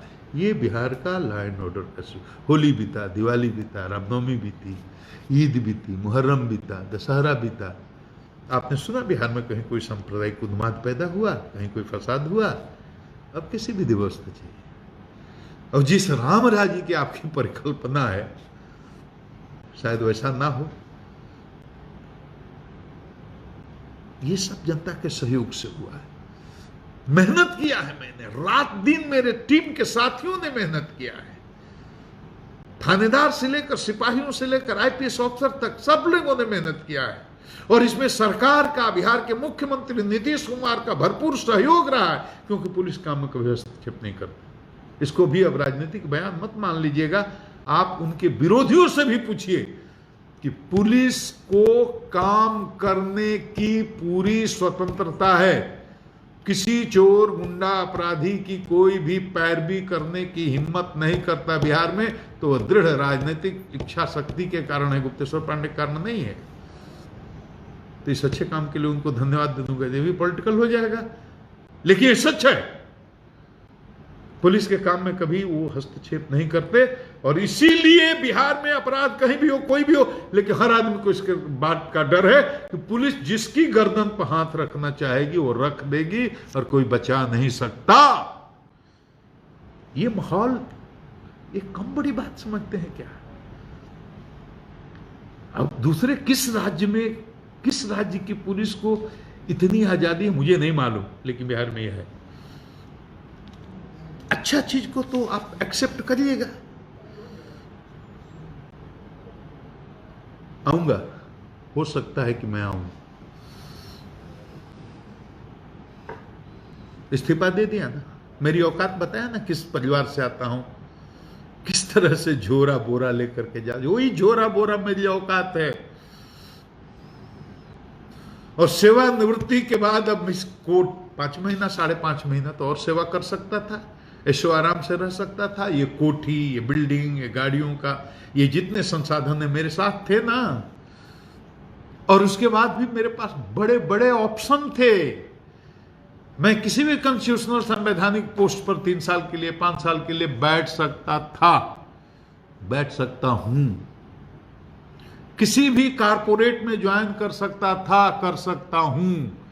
मुझे सालाना 2-2 करोड़ रुपए के पैकेज के ऑफर्स हैं। नहीं करूंगा, न किसी संवैधानिक पद पर बैठूंगा, न किसी कारपोरेट की नौकरी करूंगा। मेरी औकात वही झोरा बोरा की थी, और ये बक्सर की माटी कसम खा करके, सौगंध खाकर कहता हूं, उसी बक्सर से वही झोरा बोरा लेकर के मैं आया था पटना। अब पटना से वही रिटायरमेंट लेकर के, वही झोरा बोरा लेकर के वापस अपनी मां की गोद में, बक्सर की धरती की गोद में जाऊंगा, और मेरी औकात उतनी ही है। बक्सर का, बिहार का नाम कहीं काला नहीं किया। बक्सर के और बिहार के लोग कह सकते हैं कि जब तक रहा, शान से रहा, रुतबे से रहा, और इसी स्टाइल में पूरी जिंदगी भर नौकरी किया। अब जो नहीं जानते, जो पहली बार सोशल मीडिया के थ्रू हमको सुन रहे हैं, टीवी पर सुन रहे हैं, उनको लग रहा है अरे डीजीपी इतना कैसे बोलता है। ऐसे ही बोलते हुए नौकरी किया हूं मैं।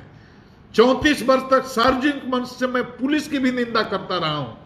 गरीबों पर शोषण मत करो, जुल्म करो, अत्याचार मत करो, गरीबों की बात सुनो,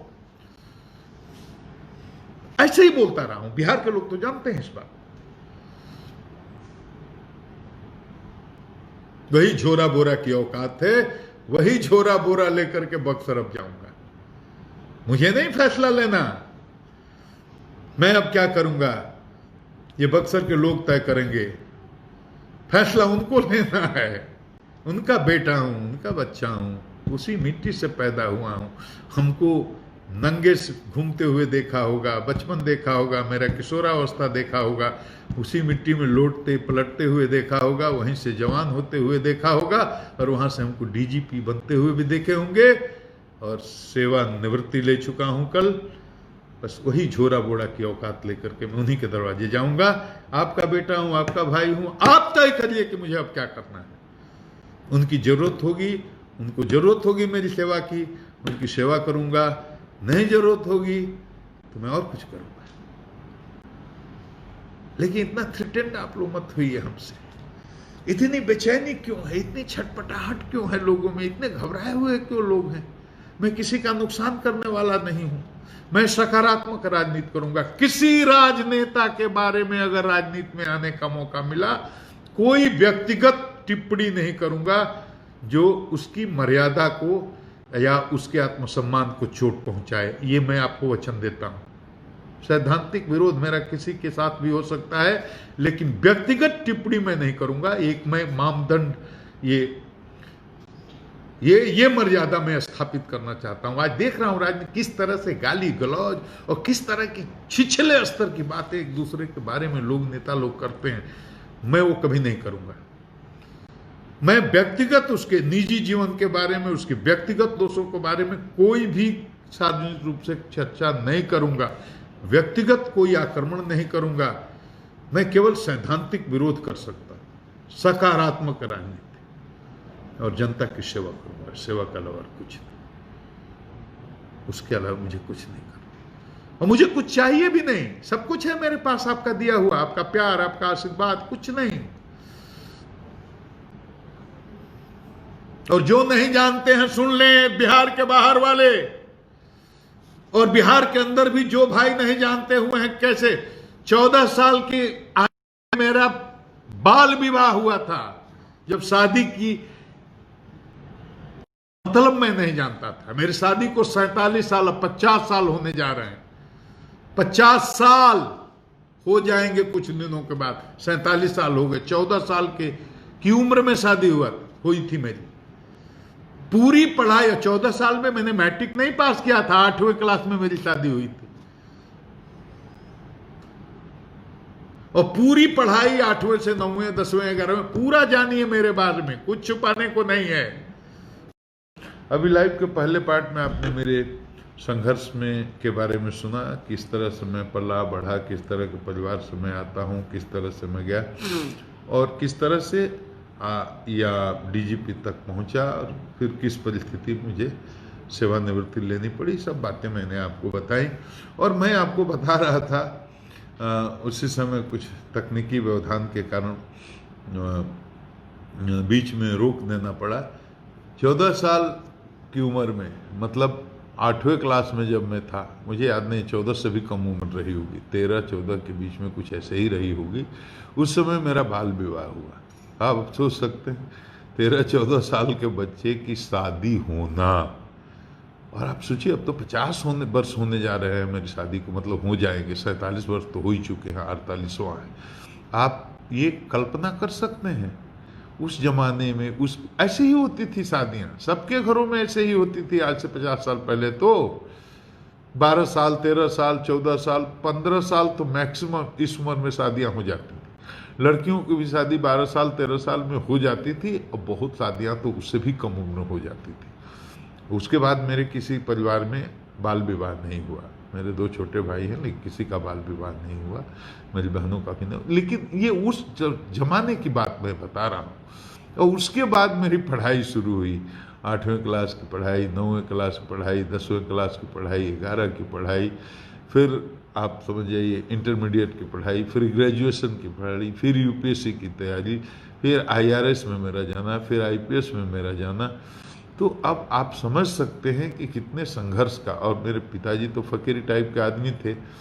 बाबा मेरे जब तक जिंदा थे, घर का सब कुछ नमक दाल तेल की व्यवस्था वही करते थे। बाबूजी को ज़्यादा इससे मतलब नहीं था।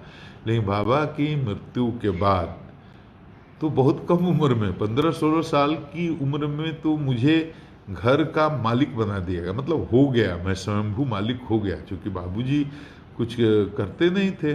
बाबा बहुत ही वृद्ध हो गए थे, बाद में उनकी मृत्यु भी हो गई। तो बाबा के जीते रहते मैं घर का एक जिम्मेदार, 15 साल की उम्र में घर की पूरी जिम्मेवारी, घर में नमक नहीं हो उसकी भी मेरी जिम्मेवारी, घर में राशन नहीं हो उसकी भी मेरी जिम्मेवारी, सबके दवा की, दारू की, कपड़े की, लत्ते की, सबकी मेरी जिम्मेवारी। आप सोचिए किस परिस्थिति में मैंने पढ़ाई की होगी, आप समझ सकते हैं, और किस परिस्थिति में यहाँ तक पहुँचा होगा आप समझ सकते हैं। तो इतनी चुनौतियों, इतने संघर्ष के बाद मैं यहाँ तक पहुँचा, और मैंने बता ही दिया मेरे तो एक फैमिली बैकग्राउंड आप जानते ही हैं। अब इस हालात पर, इस मुकाम पर मैं पहुँच गया। मैंने परिस्थिति बता दी क्यों मुझे VRS लेना पड़ा, क्योंकि मैं रहता तो इस चुनाव का माहौल है, और उस माहौल में मुझ पर तरह तरह के आरोप लगते, इनका पक्ष ले लिया, उनका विरोध कर दिया, उनको समर्थन दे दिया, उनको मदद पहुंचाने की कोशिश की, उनका नुकसान पहुंच। मैं इस सब विवाद से बचना चाहता था, क्योंकि 34 साल मैंने अपने बेदाग कैरियर में मैं अंत के समय में कोई दाग लगाना नहीं चाहता था। तो मैंने समझा उचित समय है मुझे छोड़ देना चाहिए, और मैंने बता ही दिया कि मुझे अगर मौका मिला और मुझे इस योग्य समझा गया कि मुझे राजनीति में आना चाहिए, तो मैं राजनीति में आ सकता हूँ। लेकिन हमारे वो लोग निर्णय करेंगे जिन्होंने हमको, जो हमारी मिट्टी के हैं, बिहार की जनता है, और उसमें सबसे पहला हक तो बक्सर के लोगों का है, जहाँ मैं पला हूँ, बढ़ा हूँ, और मैं जुड़ा तो बहुत लोगों से हूँ, बिहार के ही हर जिले के लोगों से जुड़ा हूँ। जहाँ जहाँ मैंने सेवा दी है वहाँ भी, और जहाँ मैंने नहीं सेवा दी है वहाँ भी। करीब 25-26 जिलों में बिहार के मैंने किसी न किसी रूप में सेवा दी है, SP के रूप में, DIG के रूप में, IG के रूप में, एडिशनल DG के रूप में, और जहाँ जहाँ सेवा दी वहाँ वहाँ के लोगों से जुड़ता गया, और गरीब गुरुओं, दोस्तों, वंचितों और बड़े लोगों की एक बहुत बड़ी जमात मेरे साथ इमोशनली अटैच होती गई। तो मैं उनसे निर्णय लूँगा, उनसे सलाह लूँगा, उनका जो आदेश होगा उसके हिसाब से मैं अपना निर्णय लूँगा, और बक्सर की जनता उसमें अंतिम अपना फैसला देगी। तो ये है, राजनीति में आने का मेरा अब मन हो गया है। अब स्थिति ऐसी बन गई है कि मुझे लगता है कि आ जाना चाहिए। तो इसीलिए मैंने कहा कि मेरे राजनीति में आने से इतनी परेशानी क्यों हो रही है, इसको सुशांत के केस से क्यों आप लोग जोड़ रहे हैं, जो लोग जोड़ रहे हैं उनको बता रहा हूँ। मैंने जो किया DGP की हैसियत से किया, और किसी भी DGP को और स्वाभिमानी बिहारी को ये करना चाहिए था। बिहार के स्वाभिमान के लिए, बिहार की प्राइड के लिए मैं ये लड़ाई लड़ा, और हमारी लड़ाई किसी मराठी से नहीं है, किसी महाराष्ट्र के किसी व्यक्ति से नहीं है, क्योंकि हमको तो बहुत सारे मराठी भाइयों ने फ़ोन किया कि आपको सुशांत के केस में लड़ना चाहिए न्याय के लिए, और आपको ज़रूरत है गाड़ी की, घर की, या और किसी भी तरह के सहयोग की, तो हम लोग देने के लिए तैयार। टैक्सी ड्राइवर तक ने फ़ोन किया, मेरे पास नाम, नंबर, सब उनका ईमेल, सब कुछ है। तो मैं इन तमाम मराठी भाइयों को, जो शिवाजी के असली धरोहर हैं, असली संतान यही लोग हैं, मैं उनको प्रणाम करता हूँ। और मेरी लड़ाई तो चंद मुट्ठी भर लोगों से है जिनके निहित स्वार्थ हैं, और वही ऐसे ही लोग मुझे बदनाम करने की कोशिश करते हैं, और सुशांत केस से मेरे VRS को जोड़ने की कोशिश करते हैं।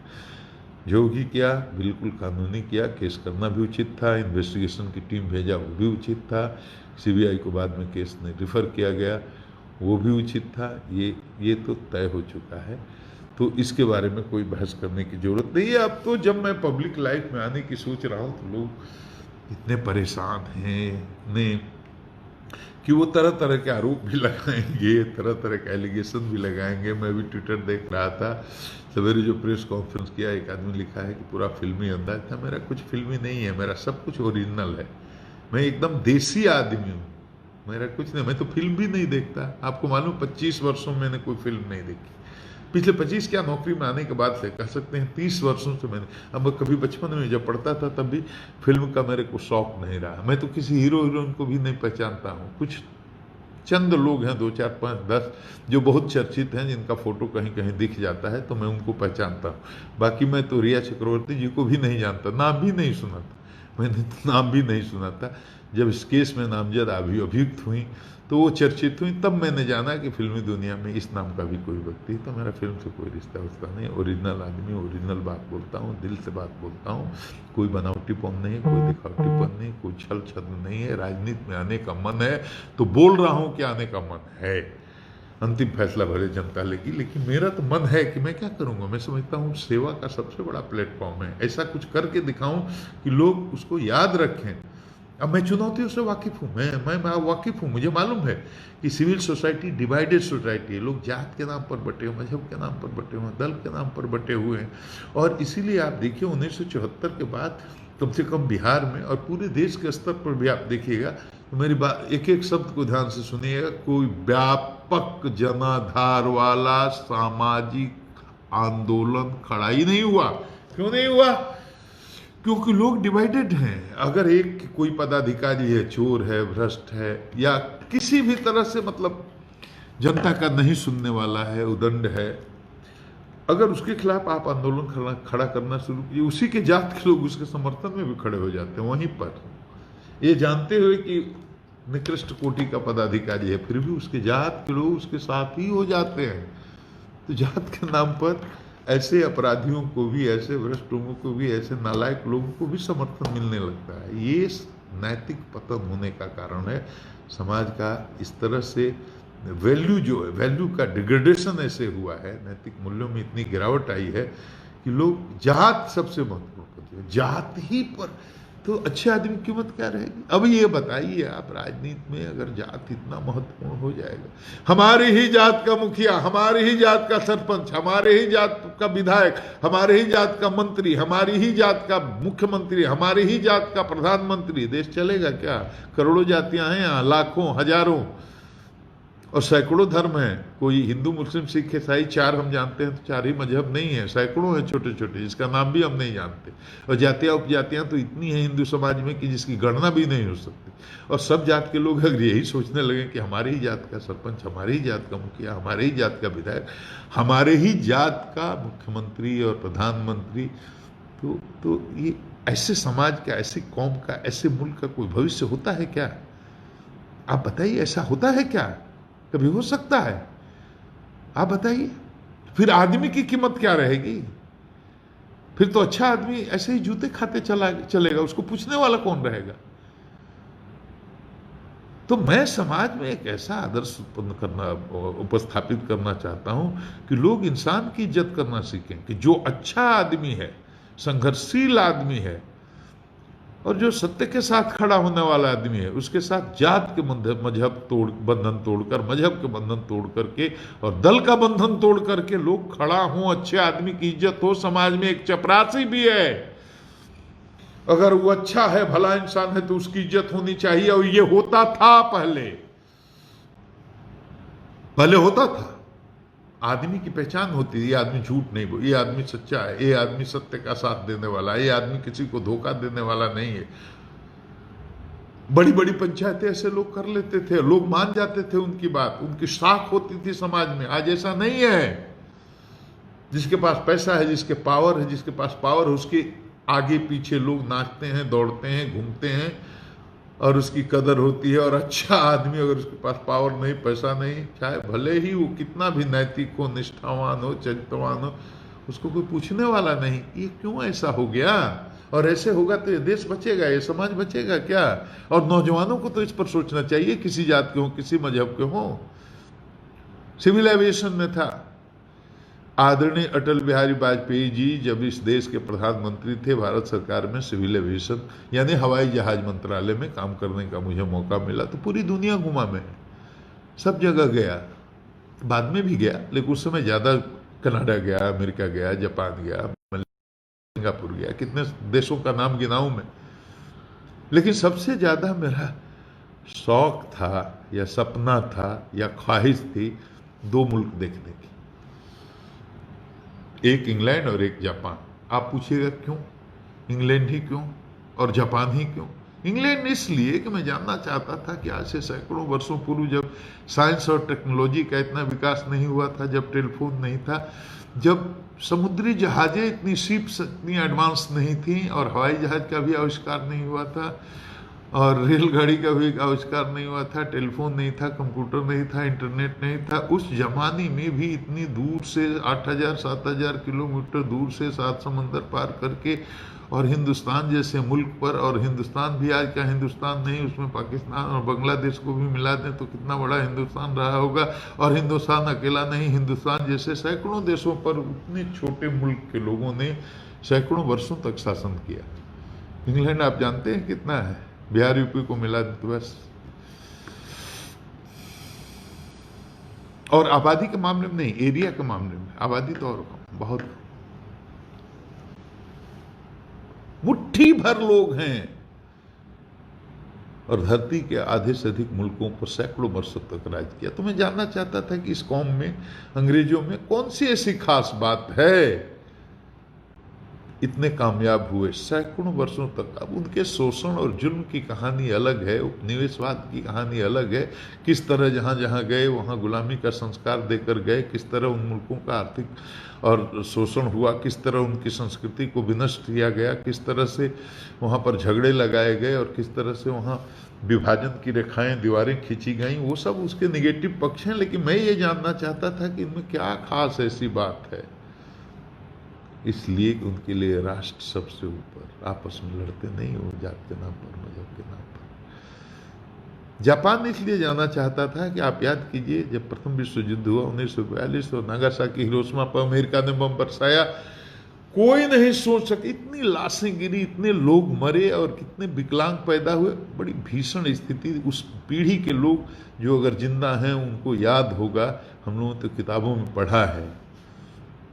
दुनिया कहती थी जापान कभी अपने पैरों पर खड़ा नहीं हो सकेगा, और जापान में क्या है, कुछ है क्या? हमारे पास तो सब कुछ है नेचुरल, हमारे पास लोहा है, सोना है, अबरक है, चांदी है, कोयला है, हर खनिज पदार्थ प्रचुर मात्रा में है। जापान में क्या है आप बताइए?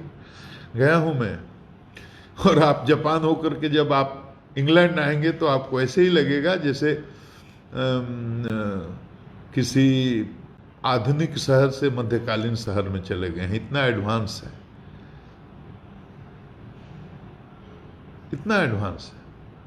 मैं जानना चाहता, नागासाकी हिरोशिमा के बाद जब दुनिया को लगा कि जापान कभी अपने पैरों पर खड़ा नहीं हो सकेगा, 2-3 दशक के अंदर जापान अपने पैरों पर खड़ा ही नहीं हुआ, इतनी मजबूती से खड़ा हुआ कि अब इलेक्ट्रॉनिक के क्षेत्र में तो अमेरिका जैसा देश भी उससे डरता है।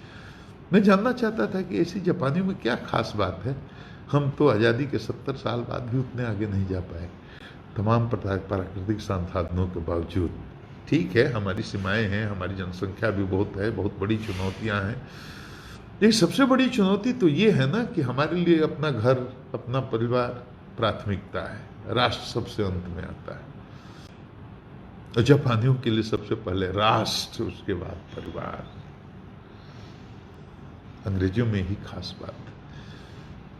तो राष्ट्र के प्रति समर्पण का भाव जब तक पैदा नहीं होगा तब तक किसी मुल्क की तरक्की संभव है क्या? ये देश बचेगा तब ना हम बचेंगे। नली का झगड़ा, गली का झगड़ा, मुर्गा का झगड़ा, मुर्गी का झगड़ा, खसी का झगड़ा, बकरी का झगड़ा, अरे छोटे छोटे झगड़ों में हत्याएं हो रही हैं, मर्डर हो रहे हैं, कॉन्ट्रैक्ट किलिंग हो रही है, 5,000 रुपए के लिए लोग दूसरे को गोली मार दे रहे हैं, मरवा दे रहे हैं।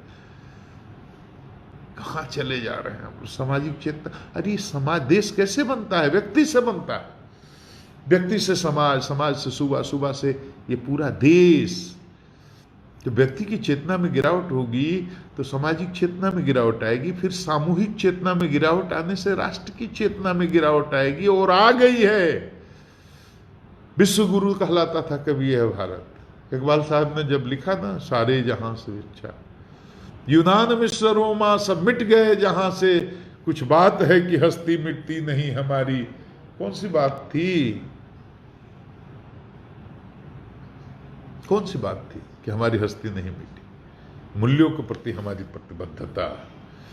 देश सबसे पहले, ये राष्ट्र सबसे पहले, ये देश बचा रहेगा, राष्ट्र बचा रहेगा, तब हम बचेंगे। हम जात के नाम पर लड़ेंगे, हम मजहब के नाम पर लड़ेंगे, आपस में लड़ाई, गली नली, छोटी छोटी बातों के लिए अगर आपस में लड़ेंगे तो देश कमजोर होगा, समाज कमजोर होगा। प्रेम से रहना है, मोहब्बत, ये पैगाम लेकर के मैं जाऊंगा और यही करता रहा हूं जीवन भर। सांप्रदायिक सौहार्द ये होना चाहिए, आपस में लड़कर कहाँ जाएंगे? जो मुल्क में इसमें हम जो सब पैदा हुए हैं, कोई छोड़कर नहीं जा, हम सबको साथ ही रहना है ना, तो अच्छे से रहना पड़ेगा ना। तो हम सबको समझाते रहते हैं। ये मेरी मनसा है, ये मैं शुद्ध हृदय से आप लोगों को बताना चाहता हूं। मैं राजनीति में आना चाहता हूं, वहां आना चाहता हूं, तो कोई पाप है ये? इसके लिए हमको ट्रोल कीजिएगा सुशांत के केस से क्या लेना देना, क्यों जोड़ते हैं? जो किया वो तो कानून के हित में, न्याय के लिए किया। सुशांत को न्याय दिलाने के लिए किया, वो करूंगा, आगे भी करूंगा, जहां जरूरत पड़ेगी वहां करूंगा। आप किसी के ट्रोल करने से और किसी के कमेंट करने से, टिप्पणी करने से मेरा मनोबल गिरने वाला नहीं है। बिहार का बेटा था और इस देश की शान था। उसकी मौत के रहस्य का जब तक उद्घाटन नहीं हो जाता तब तक मेरी नजर रहेगी उस पर, रहेगी। पूरे देश की संवेदना जुड़ी है उसके लिए हमको ट्रोल कीजिएगा। कोई गलत कर दिया, कोई पाप कर दिया,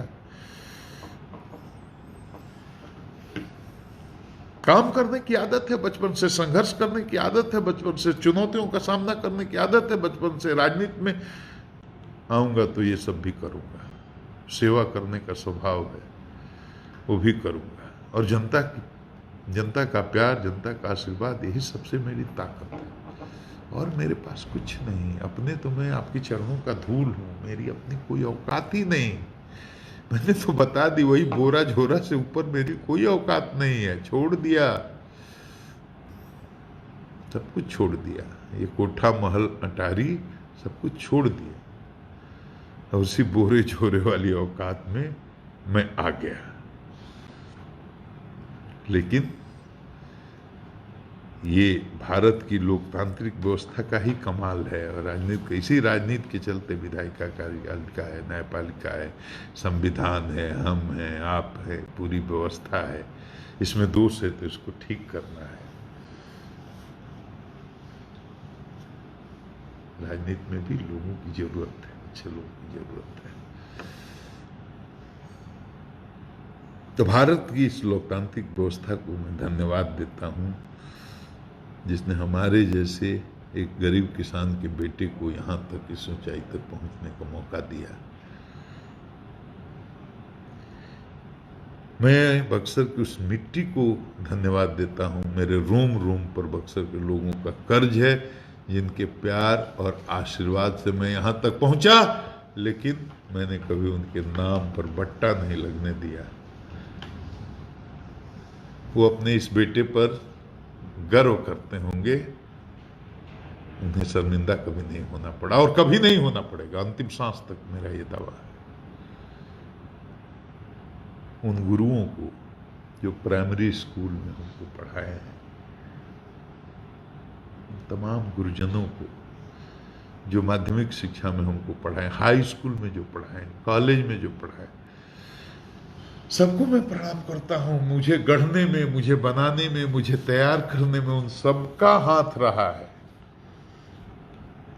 और जब मैं सेवानिवृत्त होता हूं तो मैं सरकार को, इस सरकार के मुखिया माननीय नीतीश कुमार को, जिन्होंने मुझे डीजीपी बना करके इतने बड़े फलक पर काम करने का, बिहार की 12 करोड़ जनता की सेवा करने का मौका दिया, उनको भी धन्यवाद देता हूं। और बिहार के सभी राजनीतिक दलों को, उनके कार्यकर्ताओं को, उनके नेताओं को, किसी भी दल के किसी भी राजनीतिक कार्यकर्ता और जनप्रतिनिधि की मुझे कभी असहयोग नहीं मिला, और मैंने सबका सम्मान भी किया, और मेरे काम में सबने सहयोग किया, सबने मुझे प्यार दिया, आशीर्वाद दिया। इसलिए उनका भी बहुत बहुत मैं आभार व्यक्त करता हूं। और पुलिस डिपार्टमेंट के सिपाही से लेकर के बड़े पदाधिकारियों को, बिहार की आम जनता को, अपने गुरु को और ईश्वर को भी धन्यवाद देता हूं। मुझे अपना प्यार दें, अपना आशीर्वाद दें। मुझे अब कुछ चाहिए नहीं, कोई पद के लिए या कोई लाभ के लिए। मैं केवल सेवा, मेरा उद्देश्य केवल सेवा है, भाषण की बात नहीं है। मौका अगर मिलेगा, राजनीति में आ गया, आपका निर्णय हुआ, मुझे अगर आप चाहेंगे, मुझे आप बुलाएंगे तो मैं दिखाऊंगा, करके दिखाऊंगा। सिविल सोसाइटी डिवाइडेड है,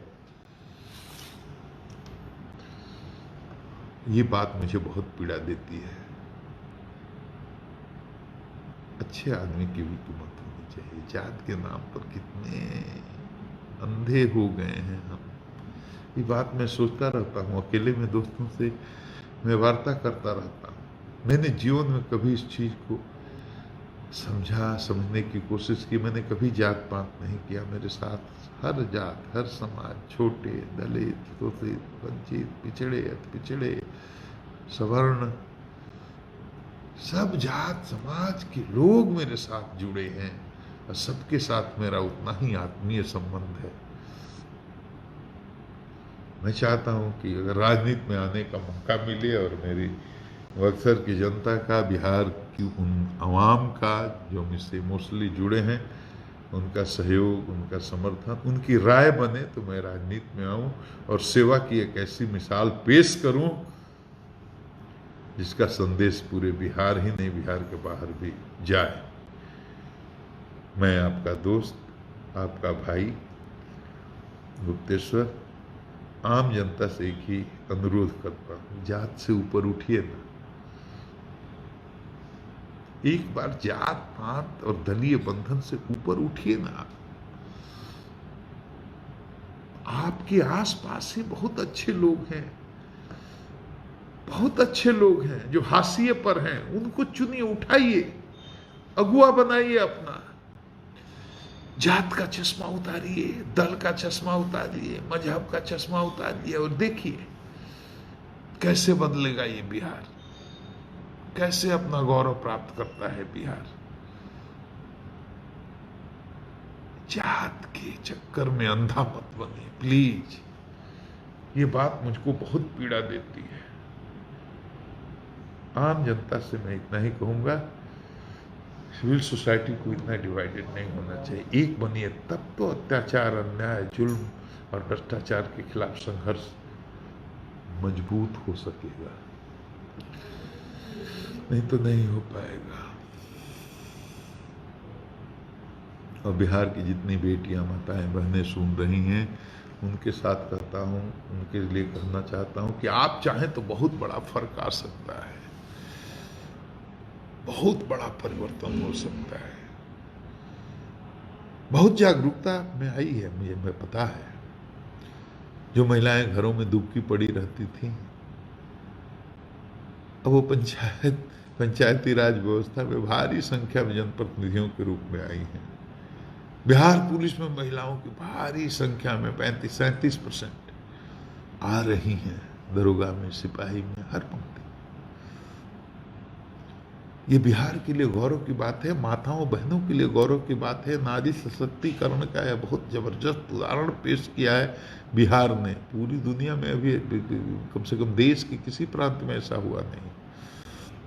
इसलिए मैं इन माताओं और बहनों के लिए जो सुन रही हैं या जो सुनेंगी, उनके लिए कहना चाहता हूं कि नारी नहीं है सपना, नारी नहीं कहानी, नारी की गोद में ही पलती है जिंदगानी। यह घर घर की है लक्ष्मी, सिंदूर बन के दमके, मौका पड़े तो चूड़ियां तलवार बन के खनके। झांसी की रानी है आप। जहां क्षमा है वहां नारी है, जहां दया है वहां नारी है, जहां करुणा है वहां नारी है, जहां सेवा है नारी है। और जहां अपने को खपा करके भी, लाख कष्ट उठा करके भी दूसरे का सहयोग करने का, दूसरे मदद करने का भाव है, वहां नारी है। लेकिन जहां शौर्य है वहां भी नारी है, जहां पराक्रम है वहां भी नारी है। नारी कमजोर नहीं है। आप अपने स्वरूप को पहुंचाने और एक अच्छा बेहतर समाज बनाने में आप अपनी सकारात्मक भूमिका निभाएं। नौजवान तो पूरी दुनिया की तस्वीर बदल देते हैं। और बिहार के नौजवान जग जाएंगे तो बिहार और खूबसूरत हो सकता है। मैं आपको जगाने के लिए आ रहा हूं। सेवा मुक्त हुआ हूं, सबको जगाऊंगा, नौजवानों को संगठित करूंगा। बिहार के नौजवानों जागो सब, और आप चाहो तो बहुत बड़ा बदलाव हो सकता है। सत्य के साथ, न्याय के साथ, जात से ऊपर उठ करके कमंद चांद सितारों पे डाल सकते, कमंद चांद सितारों पे डाल सकते हो। तुम समंदर की तहों को खंगाल सकते हो।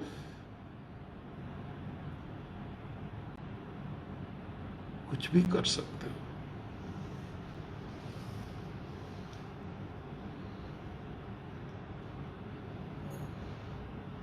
कमंद चांद सितारों पे डाल सकते हो, तुम समंदर की तहों को खंभाल सकते हो, और तुम्हारी औकात का अंदाजा कोई क्या लगाएगा।